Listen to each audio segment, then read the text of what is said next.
Hey guys, Tony Schiavone. Need to call a timeout real quick. Wanted to tell your listeners what I've been telling What Happened When listeners for a while now about all the cool things happening over on adfreeshows.com. On a brand new edition of Insiders, Gary Juster sits down with Conrad to discuss his decades spent behind the scenes in AWA, NWA, WCW, and ROH. I don't think it was a battle with Eric so much on TV versus house shows. It was a matter of, if they're not making money, we got to figure out, something else. We just can't let it bleed like that. We go one-on-one with WWE Hall of Famer Teddy Long as he joins Mike Chioda for a special edition of Monday Mailbag. And so I'm tired, man. I'm really tired, but I don't want to let Mike drive because I already know, I already know how he drives. So anyway, I just couldn't take it no further. So I said, Mike, go ahead and, take us in. So I got in, let Mike start driving. I guess, man, I went right to sleep because I was tired. So I guess maybe 10 minutes into that ride, all of a sudden I wake up, we're like in a tailspin. Royal Rumble season is here, and we watch back the most memorable Rumble of all time, featuring the most iconic robe of all time, alongside the Nature Boy himself. There was only one Olivia Walker. She was classic. And but I just, out of nowhere, I just decided to pick that color in black. Here's the deal. I've never had a great physique, and that black makes you look leaner. So black on black, black boots. So I went to black a lot after about age of 41. That's very simple, honest answer. That's just a small taste of what we got waiting for you. With 4 levels to choose from, see for yourself why Ad-Free Shows is the best value in wrestling today. Sign up now at adfreeshows.com.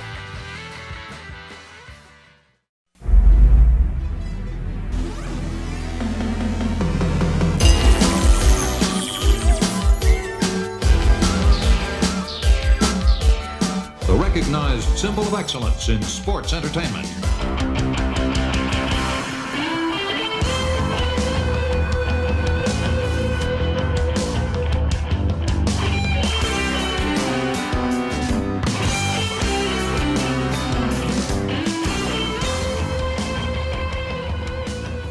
We are broadcasting from the Blue Chew Studios. Try Blue Chew free when you use our promo code ARN at checkout. Just pay $5 shipping. Hello and welcome to ARN. This is Paul Bromwell, and today I'm joined by the Hall of Famer, the founder of the Four Horsemen, the creator of the Spine Buster, the man synonymous with the television title, and the 1A of all-time great tag team wrestlers. Ladies and gentlemen, he's the enforcer. He's Double A. He's Arn Anderson. Arn, how are you this week? Gloating. Still gloating over the Georgia. Notice I got the Georgia colors on today. I like it. Still got the buzz going. Awesome. Awesome deal. I'm doing good. How about you? I'm doing great. The Georgia game was a romp. Let's just not even mince words there. That was an incredible beatdown, to say the least. But, man, I'm good. I'm excited about the show this week. Anytime you can do Ask Arn Anything, we have pages and pages of questions that came in. But to me, this is the most fun that I have, is getting to pick your brain, because I have no idea where you're going. It's a scary place in there, Paul. It is. Don't pick too deep. But listen, we also have our Ad-Free Show family members. They're able to join in and watch us. We can see them in the comments. This is a live show for them, so they get to sit here and watch it as we air, raw, unplugged, unedited. And so, man, that's a lot of fun. But let's pick up with what we talked about last week. We talked about the first Super Brawl pay-per-view. We're going to pause that coverage, as I said, and we're going to do Ask Arn. We are going to have the AFS family with us this month, but I want to also talk about ad-free shows for a little bit. Not only do they get experiences like this, but in another example, this month, the winner of the very first Royal Rumble, Arn, who you know, Hacksaw Jim Duggan, he's going to be sitting down and joining the guys for a Zoom call as well. So I think that's pretty cool. There is a new rule of law in the Old West. If you're going to steal somebody's car and get busted, don't run in Jim Duggan's house. You got that right. He just made the news, and he pinned that guy down. He wasn't going anywhere. I know Jim Duggan real well, and the horror that went through that guy when Duggan got up off of his easy chair and roared and I'm sure he roared. The horror was immeasurable. He probably just was saying, hey, just take me to prison. Yeah, Just I bet. get me out of here. He probably called him a tough guy, gave him a hoe, and instead of the 2x4, he came out with the Glock, Arn Anderson style. So I didn't want to be that guy. Arn, before we get into it, there's two things I do want to mention real quick, and that is the Horseman jackets are arriving. Our research guy got his, some others, Brad Stanton and others got there. Guys, go to arnlinks.com and order yours today from Box of Gimmicks. But for the feedback that I've heard so far, they are on point, my friend. Well, they're quality, and that's what I've been after for a couple of years. Again, Paul, thanks for hooking me up with these folks that are taking care of this. I finally got something I was proud to put out there and go, here, guys, this is comfortable under any terms, any type of weather, and it looks the part. It looks like what you remember in the old days. So I'm glad everybody's enjoying them. And that's awesome. And then you and I were just talking before we kicked off. You and Brock, we don't know exactly the air date, but you're going to be on AEW's podcast. Isn't that right? Yeah, and it's the first time we've done it. I'm always honored to be on air with Tony Schiavone. He's such a good friend, such a pro, and this thing is doing well. The podcast, pretty much everywhere, and everybody has a different slant. Aubrey sitting there with Tony, and what she's accomplished, as a female referee is just. The business is changing, and it's different, and it's cool, and getting to talk about it was a lot of fun. Brock had a lot of fun as well, and everybody tune in. Let us know what you think. AEW Unrestricted, it is with Aubrey Edwards and Tony Schiavone, but it's a special episode because you have the Andersons, daddy and son, Arn and Brock. So definitely check out that episode. I'm sure it's going to be fun. So there you go. Arn, you're not going to believe it. We're ready to go, and you're never going to believe who our first question is. It's from someone that you used to wrestle. They wrote in, and they have a question for you. Are you ready to go? Sure. All right, let's do it. Scotty Riggs. Oh! There you go. You wrestled against with him with the American Males, and not only did you wrestle him and Buff, but he says you wrestled against the American Males with the following tag partners, Arn. It was you and Flair, it was you and Brian Pillman, and it was you and Chris Benoit. Which of those tag partners did you enjoy wrestling most with against me and Bagwell? All of them. All of them. Everybody brought something different. When they're in there with Benoit, they're getting blasted pretty stout.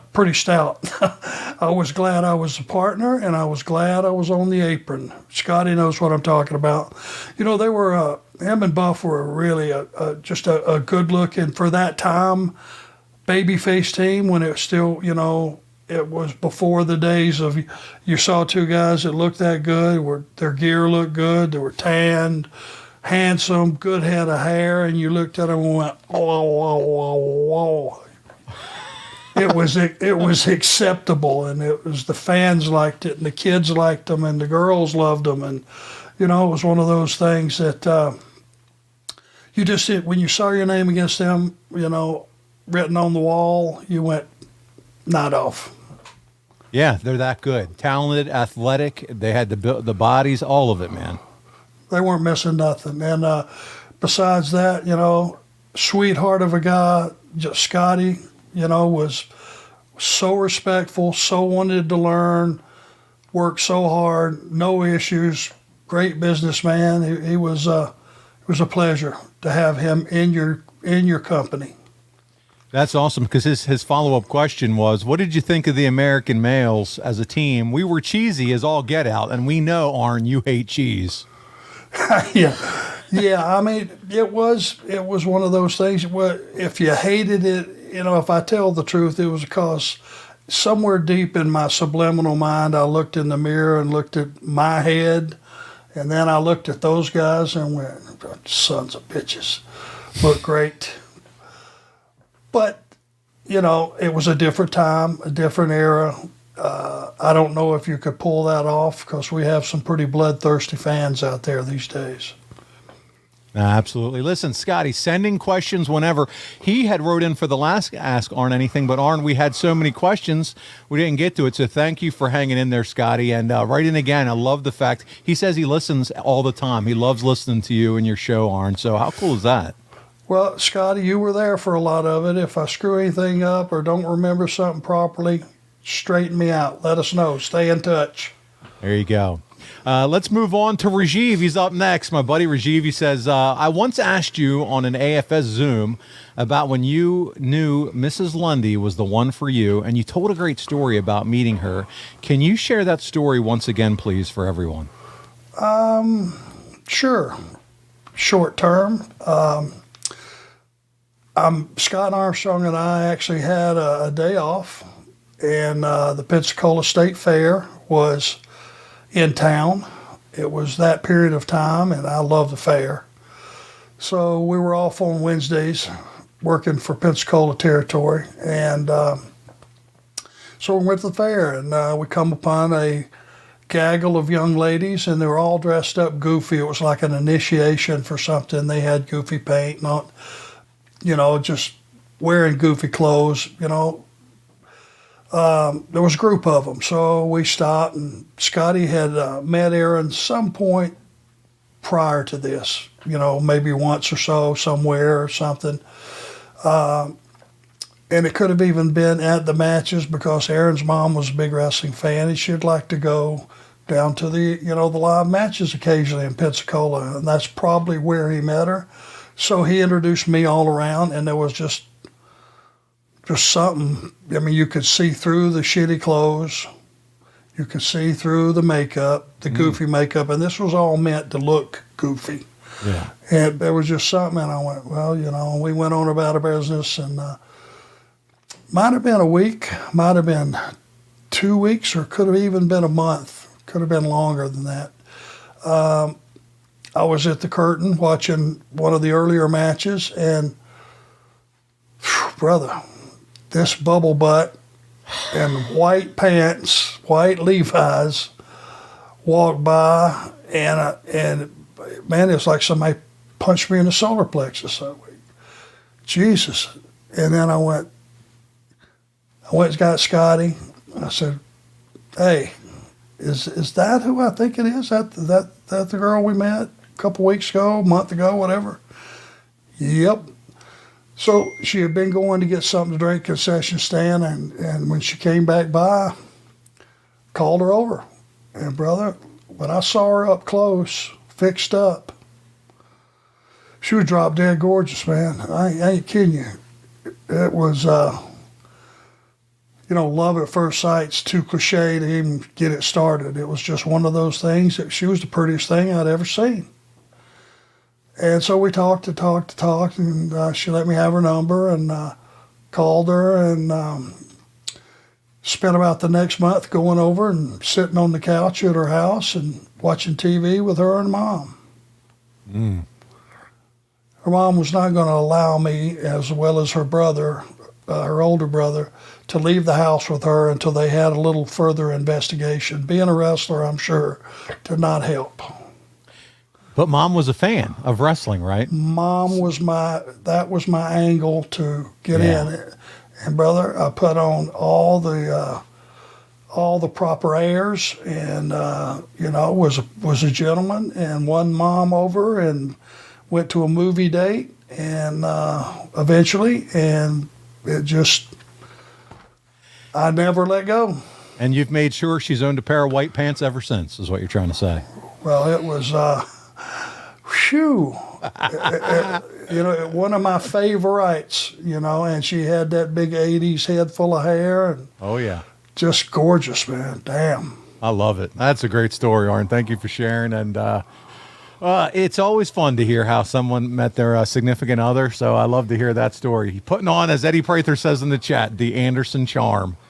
So if you cut promos just like if you were a flirt, like you could cut promos, I'm sure you took care of the family, you took care of her, and it all was good when they met Arn Anderson. Well, I went into babyface mode, point blank. Yes. Yes, there you go. Yes, that's the answer, yes. I love it. Rajiv has another question. He says, what's Arn's go-to item at a Mexican restaurant? I guess everybody always looks at me because I don't get elaborate and all that stuff, and get like the fajitas and with all the meats and all that stuff. Man, I just like hard shell beef tacos, tomatoes, onions. That's it.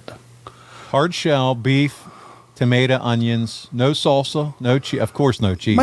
No, but maybe a little bit of the red sauce. Okay. A little bit, but I usually get about 5-6 of those because they don't load them up like when you're making them at home, right? At least a half dozen. Yeah. They're about a half inch of meat, and the rest is shell. Fluff. Yeah. I'm with you. But that's kind of my favorite. They're saying in the chat, tamales, no cheese. Yeah, he's not a cheese guy. No. There's a place for cheese. That ain't it for me. Pizza. Yeah.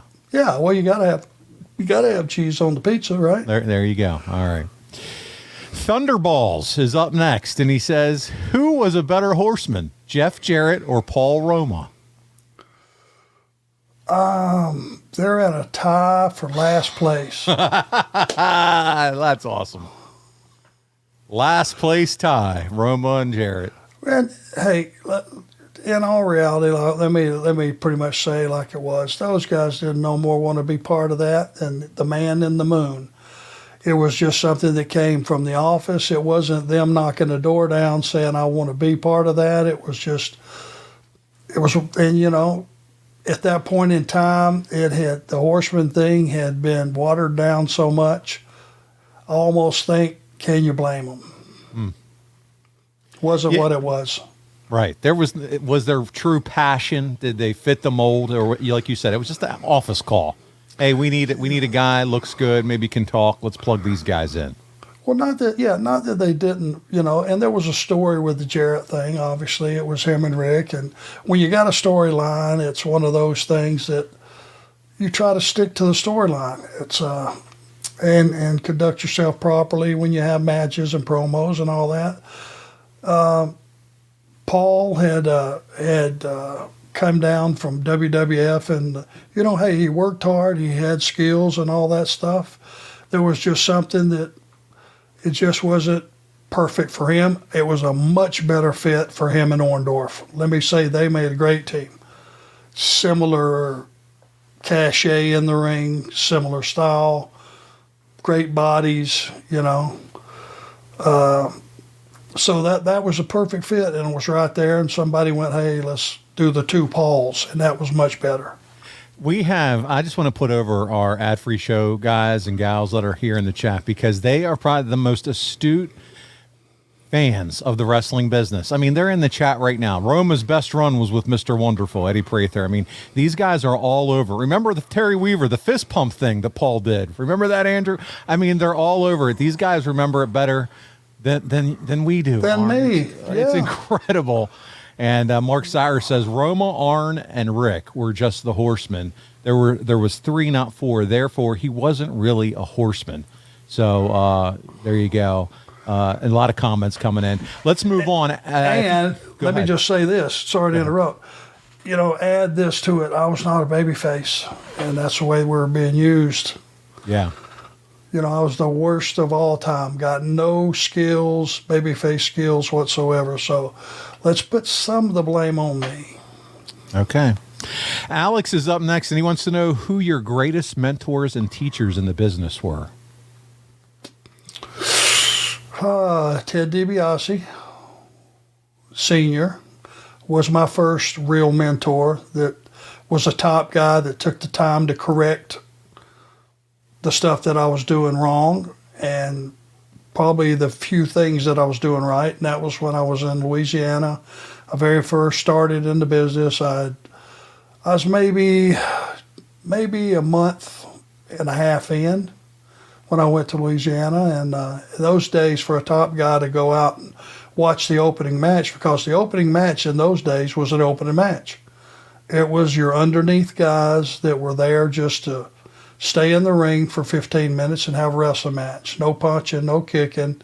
no fighting on the floor. You had to work holds and stuff, and that was Bill Watts' rule.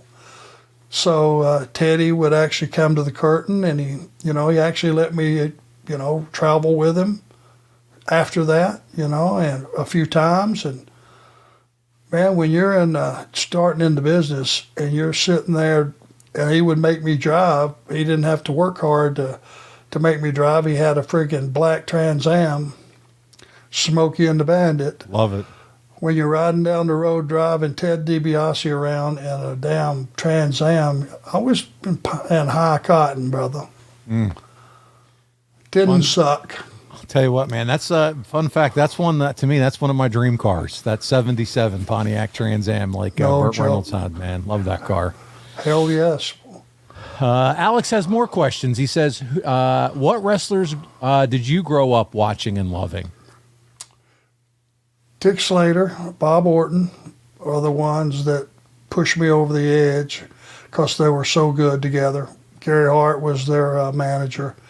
They just had an incredible thing. That was when I really first started to look at the business different.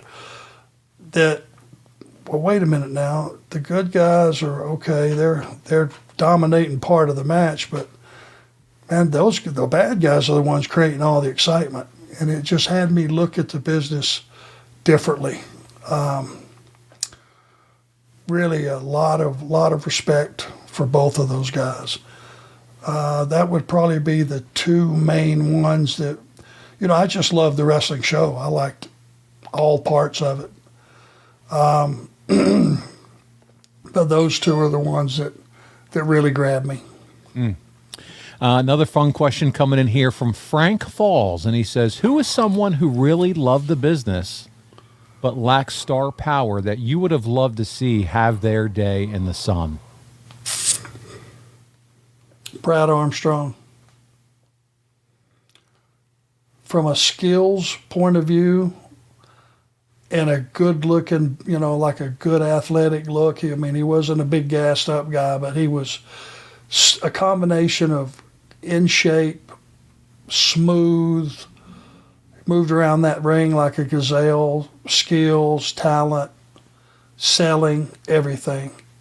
The only thing that he could not pull off, and I wished he could have, he never really found his voice with a microphone. It came across as like a Bob Armstrong Jr. in its approach and tone and stuff, and I don't know if that was intentional. But Brad never, I don't think, because, hey, ask anybody from that era who was one of the funniest guys, energetic guys in the locker room. Brad Armstrong. But he would walk around, man. He would be walking around that dressing room. He would never sit down, never slow down, cutting jokes, ribbing guys. He was just, if he could have brought that onto the TV show, he'd have been set. Man, looking back on it now, and you and I, we do this sometimes, armchair quarterback. You were amazing with Tully, fantastic with Ole. But what if they would ever approached you and said, Arn, what about you and Brad? You be the mouthpiece. But how fun would that have been to be a tag team with you and Brad Armstrong? Was that something you would have embraced? I would have been floored and honored to have the opportunity, but I think we would have been doing Brad an injustice because he was a pure babyface. That's the way he thought. That's the way he worked. That was where his talent lied. Some guys were just, if you would have turned Ricky Steamboat heel, he wouldn't have got any heat. He wouldn't have drawn a dime. You know what you would have done? You would have taken a bunch of kids, girls, elderly people, and you would have just disappointed them. They would be disappointed at him. They wouldn't be that trying to kill him heat. Some guys were just pure baby faces. Yeah, guys in the chat are saying the same thing, Brian Haremza. I don't think Brad could have worked to your point, and So there you go, man. But talk about talent. I've talked about it with you, Dr. Tom Pritchard. Everyone speaks so highly of Brad Armstrong. Bray Brody is up next, and he says, a few weeks back, a question was asked, who do you think could have been the Black Scorpion that wasn't already in WCW or WWF? After hearing that question, how does Arn feel about Jerry the King Lawler being under the mask as a way to bring him into WCW? No, because he had accomplished so much already and put so much time into getting over as the king.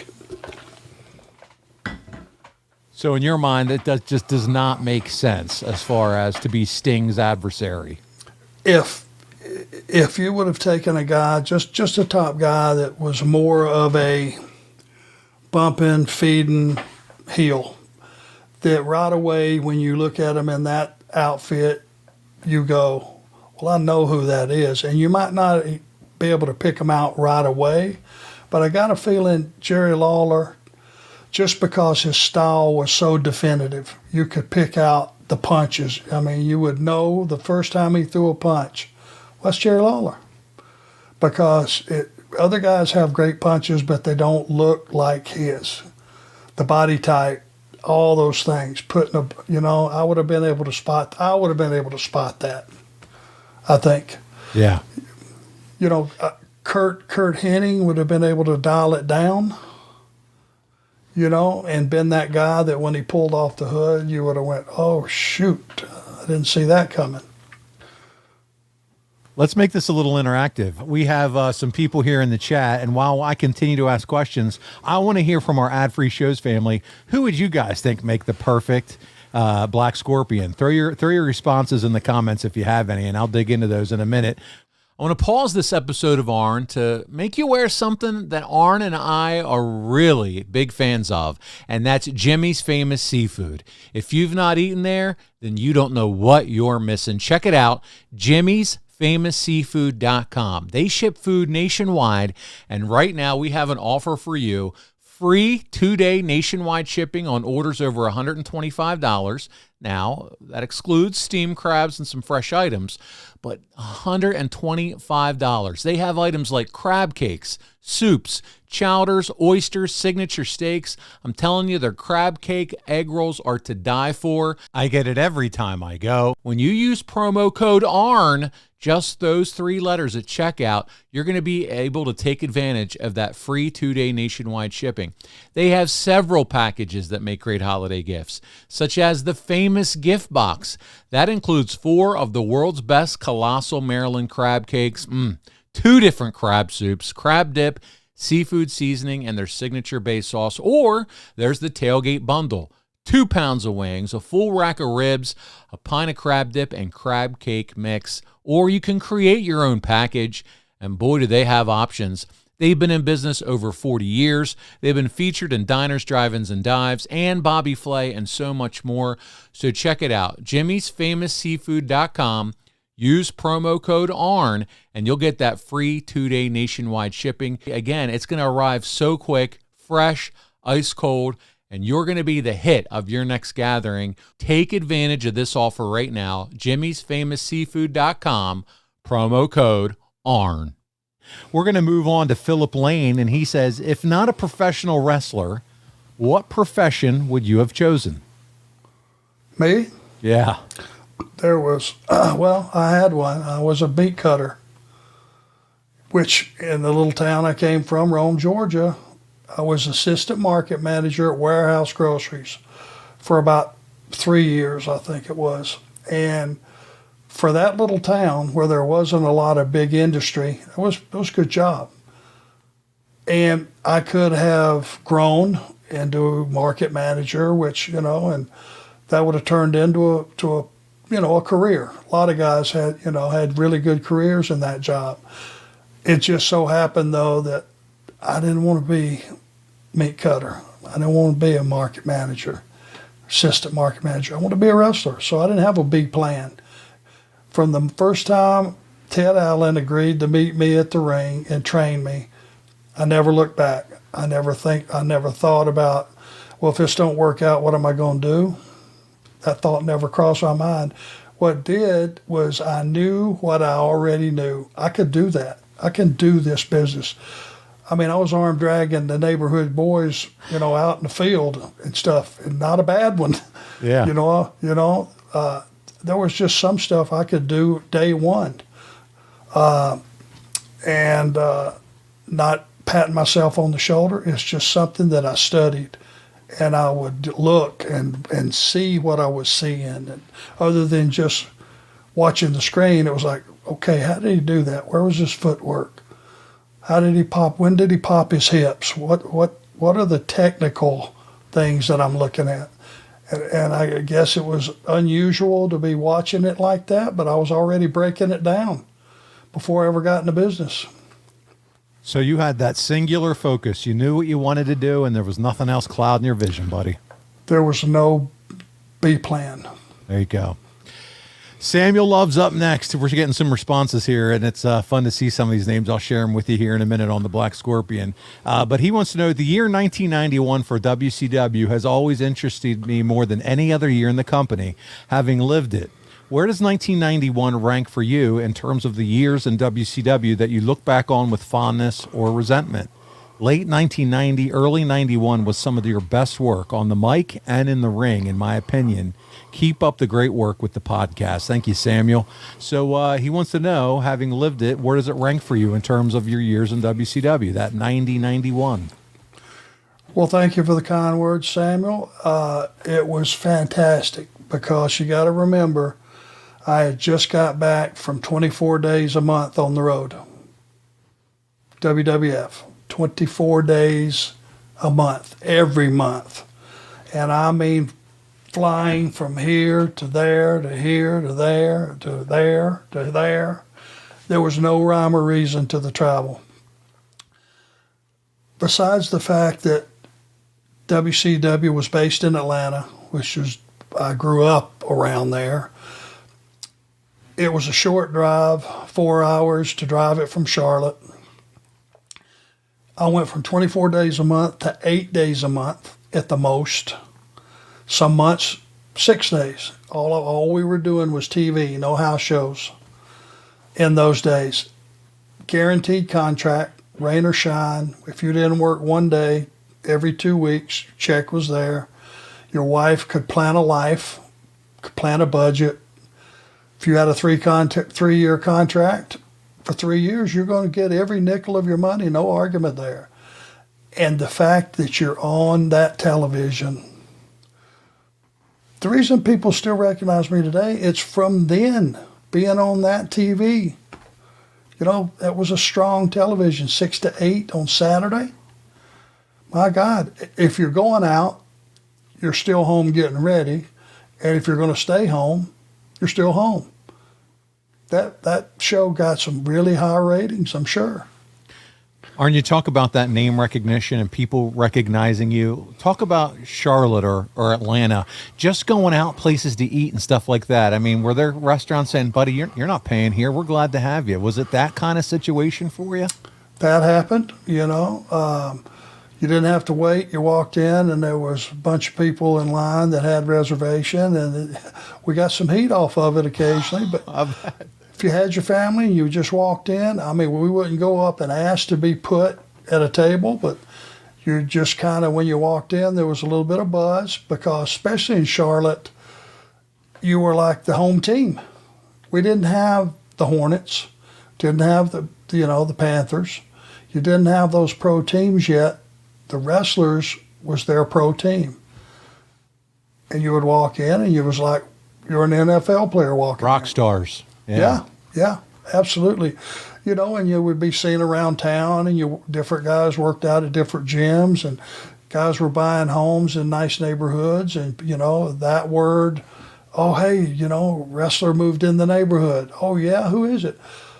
When we first got our house, our first place, and when I was still with Crockett, man, I had more neighborhood kids that first week we moved in coming down, ringing the doorbell, because we had a bunch of kids in the neighborhood, and they were great neighbors, and we lived there 12 years, and man, I loved it. I loved, going out and, throwing a ball with some of the kids, and doing some stuff with them, neighborhood kids, and they just became part of the family. It was awesome. Man, that's so cool. Because you could easily just went in and hid and put walls up around your life and kind of live that lifestyle. But to see kind of that family man, that just real guy that you are, that we've come to know here, so cool. Well, thank you, and it is 100% legitimate. When your mom's an only child and you're an only child, that doesn't leave a lot of room for siblings, cousins. I'd never been around kids at all, and once we had Barrett, once you have a kid, your whole complexion changes about how you look at life, or it should. And if it doesn't, that's your responsibility now. You're not a big star when you walk in the room. You're just dad, and it humbles you, and you just look at life in general a lot differently. Arn, before we move to the mediocre warrior, and he's going to have some fun questions for us, I want to read a couple names. We'll do some word association. Black Scorpion, you say yay or nay. We'll do real quick here, rapid fire. Rick Rude. A couple guys said Rick Rude. Would he have worked? Yes or no in your mind? No. Okay. Scott Hall. Maybe. Okay, we'll give him a maybe. Yeah, and if it was prior to Razor, yeah, probably for sure he would have worked. Mark Cyrus says Eddie Gilbert. He played Hot Stuff International Days, play off that Hot Stuff International Days from UWF, and that's where he knew Sting. What about Eddie Gilbert? He had the talent. I just don't know if he was quite, that Black Scorpion deal, you needed to be at least imposing. Gotcha. Good, I think you had to have a pretty good body. You had to have some height. I'm not a guy that says, hey, how tall is he, because it doesn't matter. But in this deal, it's Black Scorpion thing. I think you need to be 6'2". Yeah, 6'3". just a bigger guy. Whoever's under there, it kind of scares me. Look at how big he is. Yeah. That kind of thing. We had someone say Dick Slater. Dick Slater, before he had the car wreck, and everybody, you can go back and look that up. Not only was he a great worker and my idol,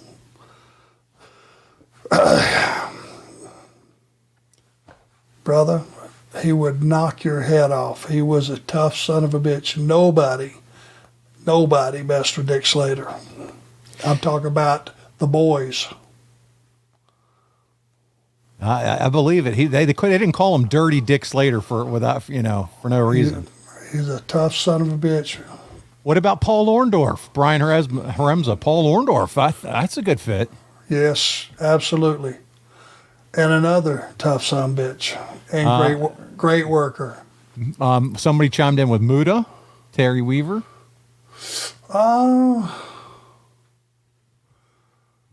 That puts a different spin on Black Scorpion. You could maybe see that. Yeah, because he would have made up for the size factor with just how different and cool his style was. Yes. Because he was different. All his stuff was different. We had a few other names. I'll list them real quick, and then we'll move on. We had Mike Rotundo, Ted DiBiase, and Rick Steiner as mentions as well. DiBiase could have pulled anything. He could pull anything off. Teddy was a great worker. Yeah. All right, Mediocre Warrior's up next, and he says, wow, Mike, you're looking way different than usual. Oh, wait, this isn't the Monday mailbag with Mike Chioda. My apologies. Well, hello anyways. I'm a first-time caller, long-time listener, and Paul can tell you I am an off-the-wall character that asks some really odd questions, so get ready. Here we go. I love the Mediocre Warrior. We're going to have fun here, Arn. He says, in 1989, during your WWF tenure, did you and Tully get to spend any time with the Rosati sisters? Who?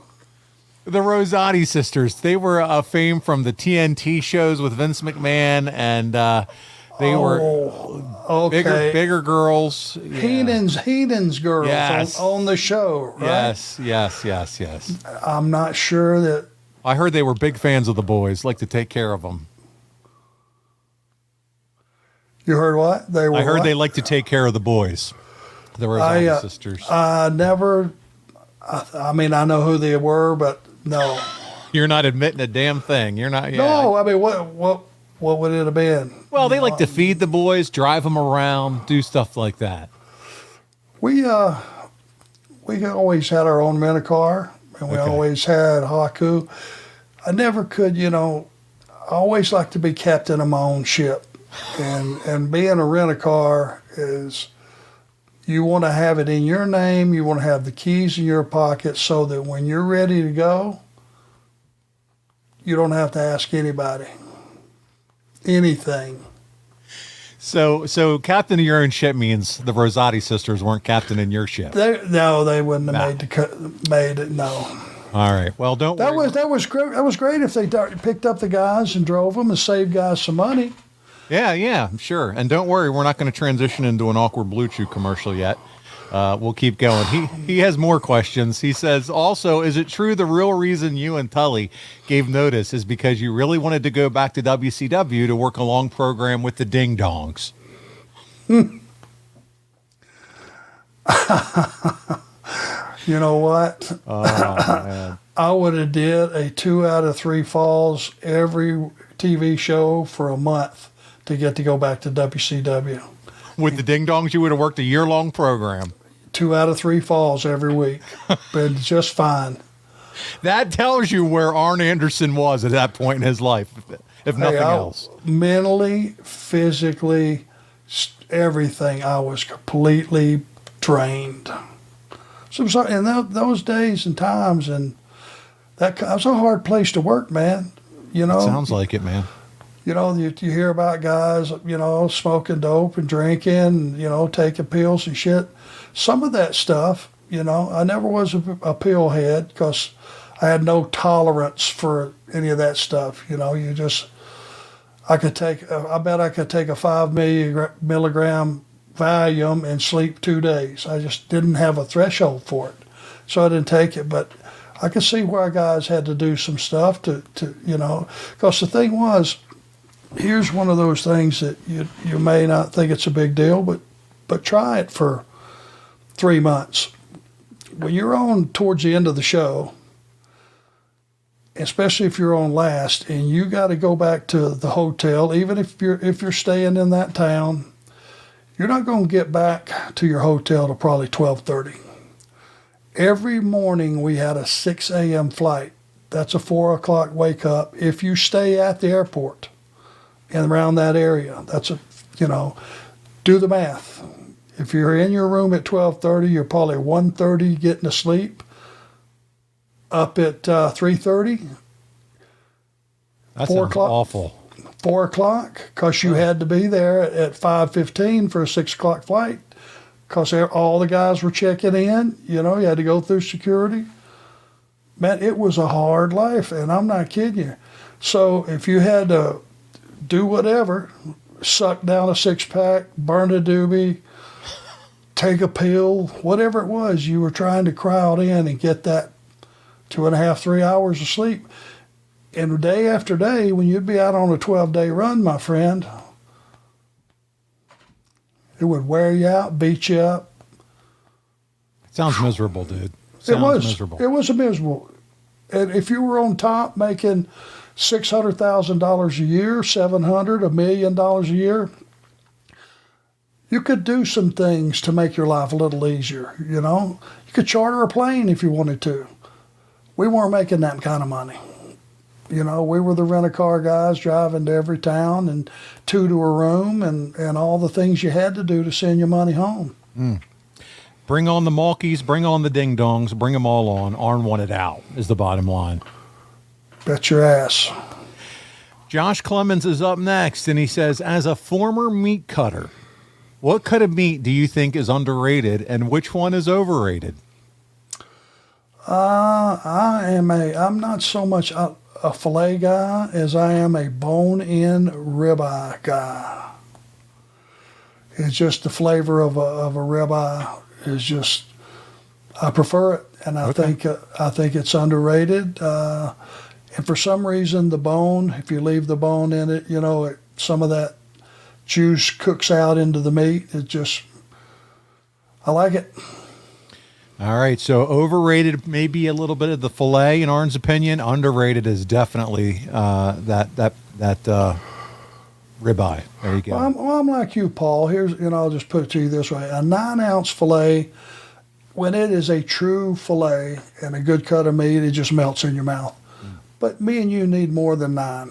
We do. We need at least 14 ounces of meat. Correct? I'm with you. Yeah. So unless you're going to pay $100 for 2 fillets, which that's not a bad option if you really need to have that filet. If you're a beef eater, a lot of guys don't think about it, but hell, piss on it. We work hard for our money. Just get 2. There you go. And Terry Weaver, by the way, says you nailed it on your selection, your meat selection. So there you go. Glad you approve. There you go. He's up next. Oh, this is going to be fun because she will not be left out when given the chance to ask the enforcer a question or two. It is Amy Vaughn, the first lady of the Arn Anderson fan club. She's with us, by the way, today in the chat. Yep, he is bowing down if you're not watching on video. And she's got questions on, and that's plural. Yes, questions. So here we go. First, Amy wrote, we recently saw Brock and Pillman tag on AEW Dark. How does Arn feel about this pairing, and will we see more? I personally love seeing this pair wrestle together. It is a work in progress, and I hope so. I think there's just enough. There's so much difference in their style, look, everything, the way they approach things. My experience is some of the best teams in history, the guys were completely different. And I think this is one of those situations. I think Brian's untapped. He is a little bit of a loose cannon, if you've ever talked to him. How much of that is Brian or Brian's dad filtering himself, into his brain? But we're going to give it a run. We're going to give it a try because their single careers are going nowhere quickly. We're going to put the brakes on right now. And I see you're up there cutting promos with them as a team, and that's been fun to hear you back on the mic a little bit too. Yeah, I just got to be careful. I guess spilling brains on the concrete is probably not a good idea. No, bring it, Arn. Be that guy. It's okay. Did they ever warn you, or did they say let it rip? It was an individual deal that day where, we had this promo, and the story was trying to toughen Cody up and let him know that you don't have to be a sugary, sweet person for the audience to accept you. He always wanted to do the right thing. He wanted to set an example for kids. Want pristine baby face. And I'm going, hey, that's great. You'll make a lot of friends. You probably won't make a lot of money because you ain't going to win a lot of matches. Guy thumps you in the nose, kick him in the nuts. It's a real simple formula. And so I didn't have that last piece when we went to the ring to do that promo, and what's going to take this audience and go, what? Did he say what I thought he said? That's what you did. And that's what I would do if somebody came up and decided they were going to jerk my car door open and take my vehicle. Yeah, I love it. I don't like walking home. Now, Arn, let me ask you a question, though, getting back to that. And that was that promo. But ever since then, now you're getting up and you guys are doing these promos on Dark and, backstage and stuff. Is there really any direction? Or are you able to say what you want to say and how you want to say it? Paul, I can say this with no fear of being corrected. There's been some times I was given a bullet point or two, but I don't remember ever being given direction on promos, ever. Nobody's ever came over and said, don't say that. You can't say that. Don't say that. Boom. Here, say this. They just kind of gave me, okay, you got to cover. Here's your opponents. Here's where we are. Here's what you did last time. That's all I would really need, It's cool to hear that you have that kind of freedom once again. Like you did back in the glory days of the Crockett's when you guys would go out there and just let it rip. Yeah, I think Tony trusts me, to not go overboard. That one night, to me, if you go back and look at my history of promos, that wasn't overboard. I just hadn't had the opportunity to cut a promo like that in a long time. Go back and look at some of that stuff. A burglar, comes in your window. You don't get a fire hose and squirt him with it. You get up a ball bat and you bash his brains out. I used to say stuff like that all the time. Yeah. And it was a different time, different era. You got to be careful what you say these days, but.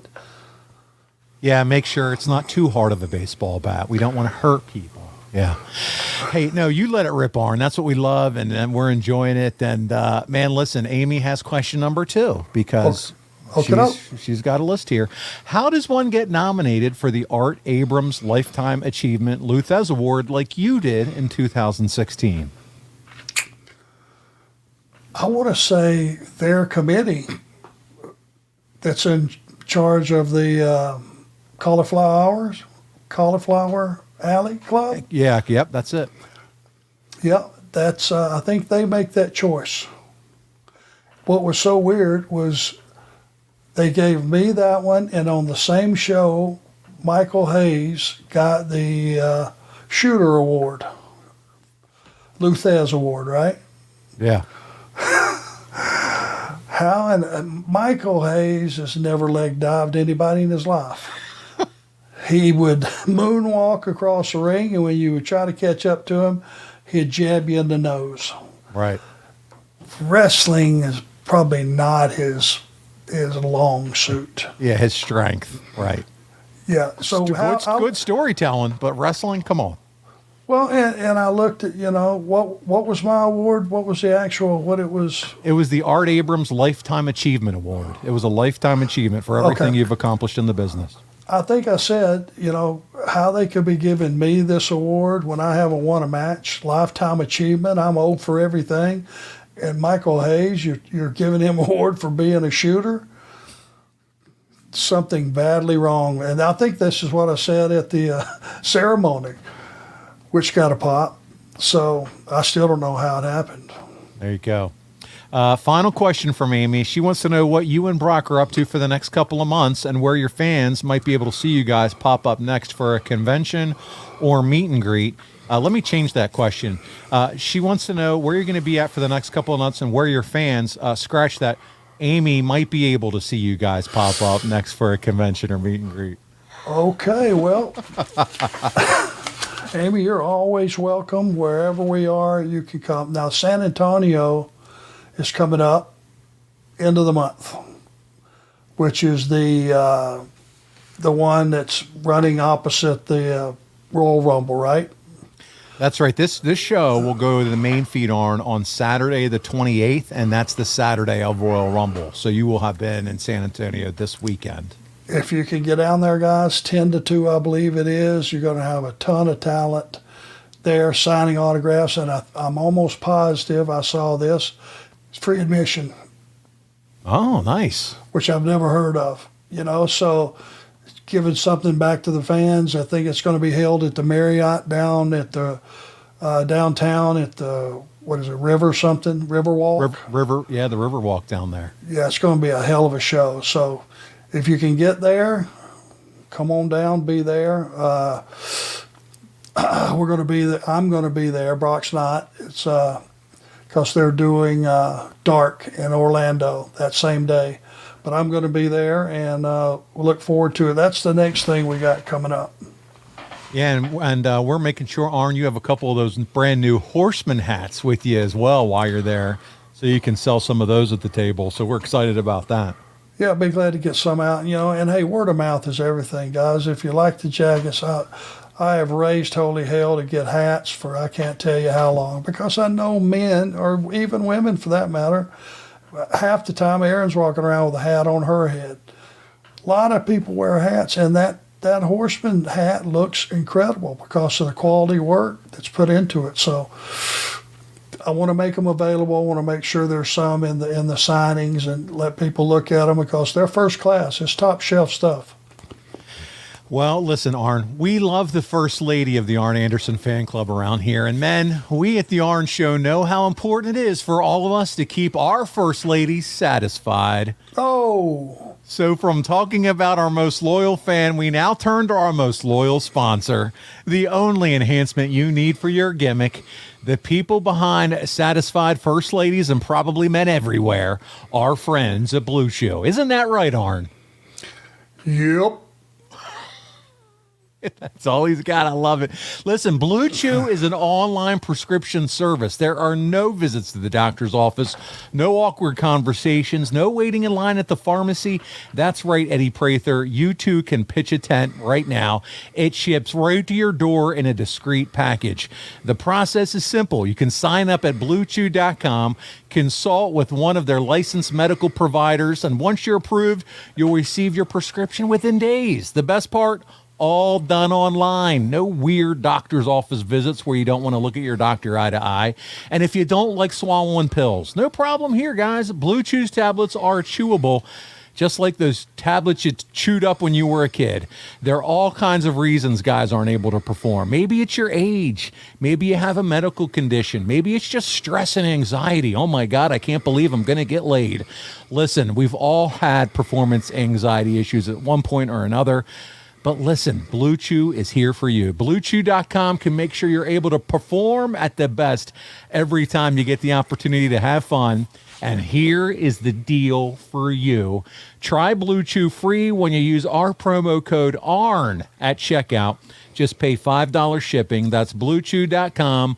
Promo code ARN to receive your first month free. Go to BlueChew.com for more details and safety info and get that gimmick headed in the right direction. Moving on to a man that challenges both the First Lady and the research guy as the #1 Arn fan out there, Bryant Haremza. He has a couple questions for you, Arn. Bryant always comes with great questions, and he's the one, by the way, that introduced us on last week's show to that WCW book. I don't know if you remember that. He actually told me about it. I have it in my Amazon cart, but that's the guy who helped us realize that the ring didn't show up to the venue. Remember that one venue? Yeah, he pointed out the book. It's out there. But listen, he has a couple questions here. He said most of the TV tapings back in the 80s and 90s were mostly squash matches. Do you think the TV product is better with mostly enhancement matches or when the TV tapings are filled with more stars facing each other one-on-one? I like competitive matches, even if it's a 70-30 split with a guy that's just getting started. If he's able to have some offense and do decently well against a guy that's established, I think it helps him. I think there's a spot also on the show to squash somebody if you're trying to make a point, something lopsided. And then there's your main event matches that you put on the show. The one thing you got to be careful of, if you've got a pay-per-view main event coming up, you don't want to rub those two guys together too much, because if I've already seen it for free, what makes the pay-per-view match special or different? Perfect world, they don't touch till you get to that match. So you always have something every 3 or 4 months to point to and go, man, I have been waiting to see that for a year. If you just give everything away and hot shot everything, what's left? Yeah, exactly. What are they paying to see then? And it needs to be built like a special match, and it needs to pay off something. Every match on every show, TV show, doesn't need to be, I don't think, or have to be, a main event quality, pay-per-view quality match. It doesn't have to be that, nor should it. And that's why what was always fun about the old school stuff, whether it was a run-in during an interview time or something that happened at the end of a match. It wasn't necessarily that star versus star, but it was just something to antagonize and keep that feud alive and burning hot. It always wasn't those payoff matches on every single television episode. Well, yeah, there's nothing, nothing would get you more heat than taking a poor guy that was mismatched and just smacking him around and slapping him around and abusing him, and the whole time you're beating him up, you're calling for Dusty Rhodes. Yeah, exactly. Talking about degrading. And that's the way it was viewed. It wasn't viewed as a cool thing. It was viewed as, what an asshole. Yeah, well, you better hope Dusty doesn't show up, or whoever the guy was, that you were shooting, Sting, or whoever it may be. Well, Arn, listen, we have a few more questions before we wrap up this episode, and I'm not getting to them all. And guys, listen, don't worry about it. We're saving your questions. The research guy does a nice job of that. It's one of the nice things that he does. We have a love-hate relationship, by the way. But we will save them and then continue on the last episode in February with another Ask Arn Anything, and that's where we'll pick up. But Brian goes on here, and he says, does Arn feel there is a gimmick match that has been done so much that the appeal of the match has been lost? Also, what can be done to make a gimmick match feel special now? Well, I would say the full-blown street fight / no DQ / trash cans and all that extra stuff has been done to death. I would think it doesn't mean a lot anymore, just because it's been done so much. Right. Would be that part of what was the other part of the question? He said, what can be done now to make a gimmick match feel special? Do what I said, keep them apart till you have the match.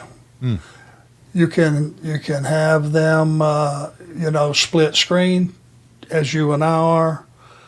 You could have them sitting at the end of a long table, one on either end. You can have one guy in the ring. You can have one guy up in the audience, up in the upper deck, in one of the boxes. And keep your tension there, but just create feasible, plausible ways to keep them from locking up. And distance will take care of that. I want to ask you about something. I don't necessarily know if you consider this a gimmick match or not, but it got my wheels turning a little bit, and I love to bring in some of the stuff that's going on in AEW, an upcoming pay-per-view. We're going to see an Iron Man match, and that's going to be MJF versus Bryan Danielson. Thoughts about seeing those two square off in an Iron Man match, Arn? Bryan Danielson is the classic example of the top shelf way to get a guy over. And it's because he goes out every show and wrestles his butt off, and he wrestles up to the talent that's at his level, and he wrestles down to the talent that's not quite there yet. And he makes everything interesting, everything competitive. He knows what split, 70-30, 80-20, 50-50. He knows how to conduct that to where when the match is over, the most important thing, Paul, in any match is when it's all said and done, the match had to have got over. Now, in the process, if both guys got over as well, great. If only one got over, great. But you got to get the match over, the story. What are you trying to do? That's the most important thing. And Daniel Bryan is one of those guys, Bryan Danielson, whatever you want to call him. He knows that. Moxley knows that, and they bring it. I'm looking forward to it. I'm looking forward to see MJF try to go 60 with him, that's for sure. Notice I didn't mention the champion. You didn't. That will be the night that he has his christening and crowning. He pulls that off and meets all expectations. I'll be the first one to go up and shake his hand. I've been around a long time. I've been butted heads with some really tough guys, some real badasses. So you can't walk in a room and tell me how tough you are. You can't tell your girlfriend how tough you are. As far as I'm concerned, you got to show me. So that'll be the night. He'll have everything, at his disposal. An Iron Man match is awesome. You better be in shape. You better not eat late. You better make sure you stretch out good. You better hydrate that morning, because it is one of the most grueling matches there are. It can go for an hour, right? It will go an hour. It will go an hour. You got it. And, whoever has the most falls, that will be the winner. And for anybody who's never wrestled an hour, it ain't easy. They ain't a handful of people in this industry that can go out and wrestle an hour. Arn, is it fair to say it's time for him to put up or shut up? Prove his worth. Show your mettle, Don't talk. I get blowing your own horn. I get tooting your own horn. Nobody was better at it than me. Confidence is great. Being cocky is great because it gets a guy pissed off and gets him off his game a little bit. Best thing you could do is get a guy rattled in the ring and get him pissed at you because he'll make mistakes. MJF has all the ability and all the promise in the world. But in that kind of match on that night with that opponent,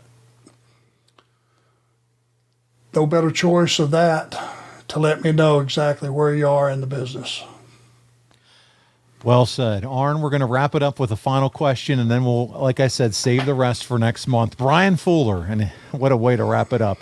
If you could have dinner with one of the four McMahons at your home, would it be Shane or Linda coming over to eat with you and Aaron? He left off the other two. If you could pick one of the four, though, who would it be coming to join you and Aaron for dinner? Is that a real question? It's a real question. If you had to pick one of the four. Oh, God.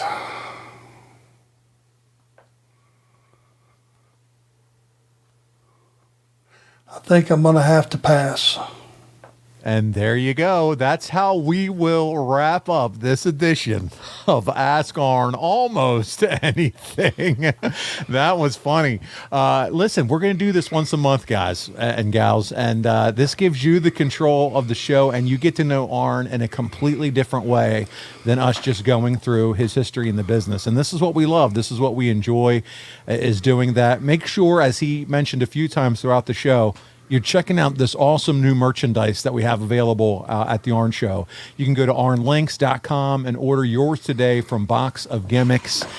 Next week, Arn, we continue the walk through your career of the Enforcer, and I'm really looking forward to that. It's the fallout from Super Brawl, the rising tension inside WCW that eventually leads to the exit of the dirtiest player in the game. That's the one and only Nature Boy Ric Flair. So guys, listen, you want to tune in for that one as we're going to be closing in on that infamous July 1st departure of the Nature Boy. So check that out. Arn, thank you for doing this with me this week. One last thing. The graphic novel is full steam ahead. The comic book, right? It is. It's emails are going out, and we're getting excited to see it in the spring. People that contributed to a certain amount, they're also going to be making your graphic novel as well. So that's exciting. Yeah, My Life is the Enforcer. You asked for it. Dirk Manning and the folks at Source Point Press have made it possible, the publishers, and you can pre-order at arncomic.com. There you go. Listen, Arn, this has been an absolute blast. I want to thank the members of the Ad Free Shows community that took time out of their day to join us and be a part of it. Amy and Tim and Terry and Andrew and Eddie and all the rest of you. Mark Cyrus, this has been an absolute blast. Brian, I shouldn't have started naming them. I won't get them all in. But thank you guys for making this fun for us as well. On behalf of the Enforcer, Arn Anderson, this is Paul Bromwell. We'll see you again right back here next week on Arn